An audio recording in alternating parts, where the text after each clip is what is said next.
22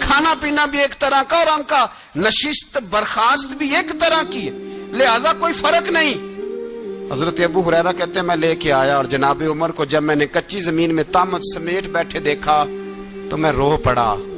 میں نے اس مصر سے آنے والے کو کہا تو اس کے جلوے دیکھ، اگر اس کی ذات میں اتنا حسن ہے تو محمد عربی کا مقام کیا ہوگا۔ یہ مقام غور ہے، مقام غور۔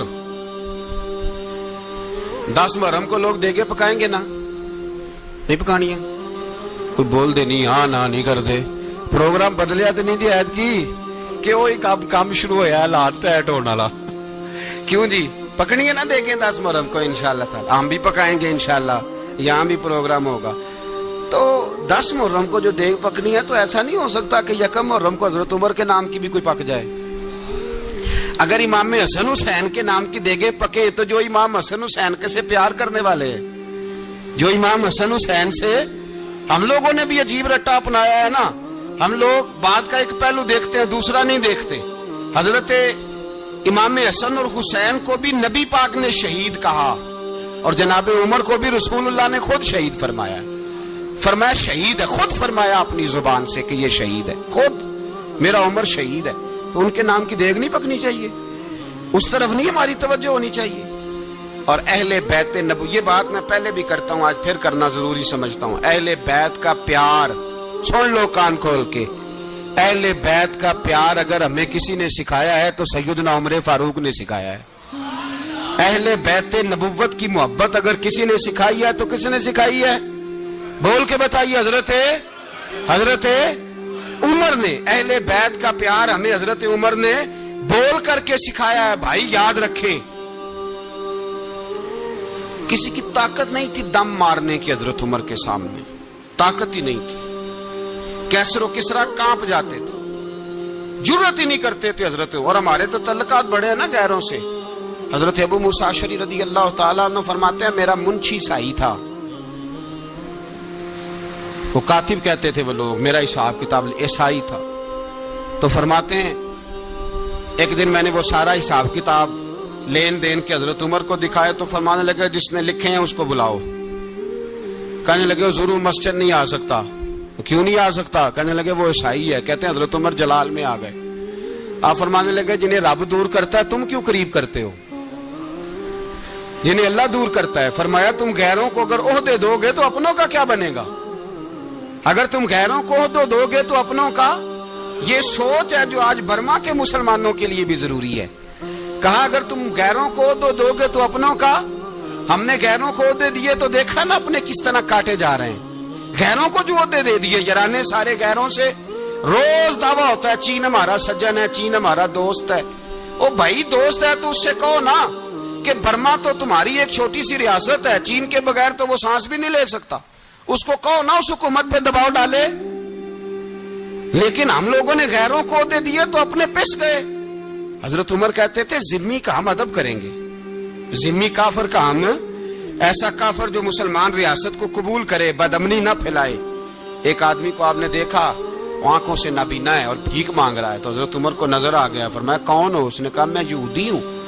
فرمایا بھیک کیوں مانگتے ہو؟ کہا جب تک تندرست تھا مسلمانوں کو جزیہ دیتا تھا، بوڑھا ہو گیا ہوں کیا کروں؟ حضرت عمر نے گھوڑے کی پشت پہ بٹھایا کافر کو، گھوڑے کی پشت پہ بٹھایا اور بٹھا کے مدینے لائے۔ حضرت علی شیر خدا وزیر خزانہ تھے، فرمایا علی اس کا وظیفہ جاری کرو۔ کہا یہ کون ہے؟ فرمایا یہ یہودی ہے لیکن یہ ہمیں جزیہ دیتا رہا، بوڑھا ہو گیا بیچارہ، بھیک مانگنے پہ مجبور ہے، ہماری حکومت کے اندر رہتا ہے، اس کا پورا وظیفہ جتنا خرچہ اتنا وظیفہ لگاؤ۔ حضرت علی کہتے ہیں میں وظیفہ لگا رہا تھا اور وہ میرے نبی کا کلمہ پڑھ رہا تھا، وہ رسول اللہ کا کلمہ پڑھ رہا تھا۔ یہ مزاج، یہ نہیں کہ کافر۔ حضرت عمر نے گورنروں کو خط لکھے تھے کہ زبردستی کسی کو مسلمان نہیں کرنا، جہاں ان کی عبادت گاہیں بنی ہو گرانی نہیں، کوئی مندر کوئی گرجا ضائع نہیں کرنا۔ اسلام سب کو جینے کا موقع دیتا ہے، پر بے ایمانو ظالمو بدذاتو تمہیں یہ کہتا ہے کہ ہم تمہیں جینے کا موقع دیتے، تم بھی مسلمانوں کو جینے کا موقع دو۔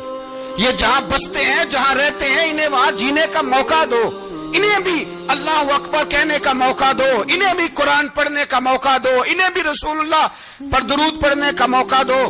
ہمارے ملک میں عیسائی اپنی مرضی سے کھلے عام تبلیغ کرتے ہیں. یہاں تو چینل چلائے ہیں عیسائیوں نے.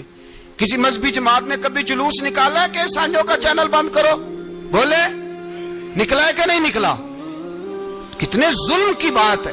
ہم جب غیر کو اتنا تحفظ دیتے ہیں، اتنا تحفظ دیتے ہیں. ہم نے دیکھا ہے، مجھے بیسیوں لوگوں نے عید پہ ٹیلی فون کیے کہ عیسائیوں کو قربانی کا گوشت دے لیں. مجبور ہیں جی، دروازے پہ آ گئے ہیں، ہمارے کام کاج کرتے ہیں. بیسیوں لوگ، عام آدمی کے دل میں ان کا اتنا جذبہ ہے. وہ مسائل کا بیان کرنا ایک علیحدہ بات، لیکن ہمارے دل کافر کے حق میں بھی نرم ہو جاتے ہیں. تم کس قدر زیادہ بے ایمان ہو اور کفر کس قدر زیادہ ذلیل ہو گیا ہے کہ مسلمان کے حق میں نرم ہوتا ہی نہیں. اور اس سے بڑے ذلیل وہ ہیں جو ان ذلیلوں کے سپورٹر ہیں.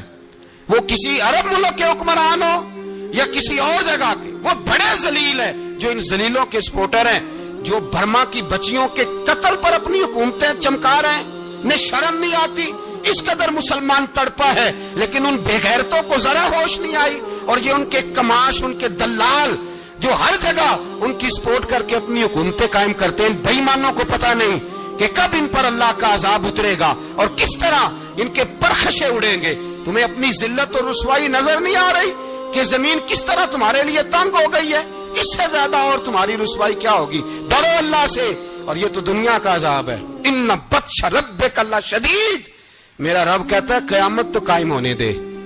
اتنا سخت تیرے رب کی پکڑ ہے، اتنی کسی دوسرے کی ہو سکتی؟ یاد رکھیں اور تھوڑا احتیاط کریں.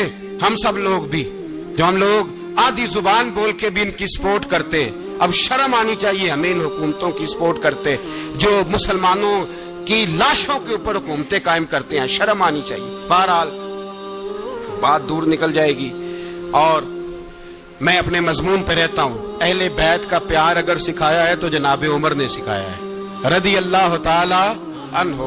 امام حسن ملنے، آپ یقین کریں میں جب اس واقعہ کو پڑھتا ہوں تو میرا دل جھوم جاتا ہے. میں کہتا ہوں یار، ڈاٹا ہونا اپنی جگہ پہ، عشق ہونا اپنی جگہ پہ، انسان کا باوقار ہونا اپنی جگہ. جہاں کھڑے ہونا تھا وہاں یہ کھڑے ہوتے تھے، اور جہاں جھکنا تھا وہاں یہ. ان لوگوں میں اقبال نے کہا تھا تیری نگاہ ناز سے دونوں مراد پا گئے، عقل غیاب و جستجو، عشق حضور و اضطراب. جہاں اگر آیا ہے سامنے کیسر و کسرا تو عمر جیسا دلیر کوئی نہیں. اگر سامنے آیا ایران کا بادشاہ تو عمر جیسا تگڑا کوئی نہیں. اگر آیا ہے سامنے غسان کا بادشاہ تو عمر جیسا عادل کوئی نہیں. لیکن اگر علی کا بیٹا آیا ہے، اگر فاطمہ کے لال پارے آئے ہیں، تو پھر فاروق اعظم سے جیسا محب کوئی نہیں، پھر ان سے جیسا پیار کرنے والا کوئی نہیں. اندر بیٹھے ہیں جناب عمر، اندر تنہائی میں کچھ وزیروں سے گفتگو ہو رہی ہے، میٹنگیں جاری ہیں. آپ کے بیٹے ملنے آئے جناب عبداللہ ابن عمر. ابا جی ملنے آئے. بات ٹھہرو، بات کر رہا ہوں، کوئی نہ اندر آئے. صاحبزادہ باہر کھڑا ہے. تھوڑی دیر گزری تو امام حسن بھی آ گئے. کون آئے؟ آپ کو جو ملے گا امام صاحب کا نام لینے سے، وہ سردار ہیں جنتیوں. کون آئے؟ سارے بولیے. امام حسن. تیری نسل پاک میں ہے بچہ بچہ نور کا، تو ہے نے نور تیرا سب کرانا. امام حسن آئے تو حضرت عبداللہ ابن عمر کو دروازے پہ کھڑے دیکھا. کہا امیر المومنین کہاں ہیں؟ کہنے لگے حضرت عمر کے بیٹے. کہنے لگے وہ اندر بیٹھے، کچھ میٹنگ ہو رہی ہے اور انہوں نے کہا کوئی اندر نہ آئے، لیکن آپ جانا چاہیں تو چلے جائیں. آپ جانا چاہیں تو، تیری نسل پاک میں ہے بچہ بچہ نور، آپ جانا چاہیں تو چلے جائیں.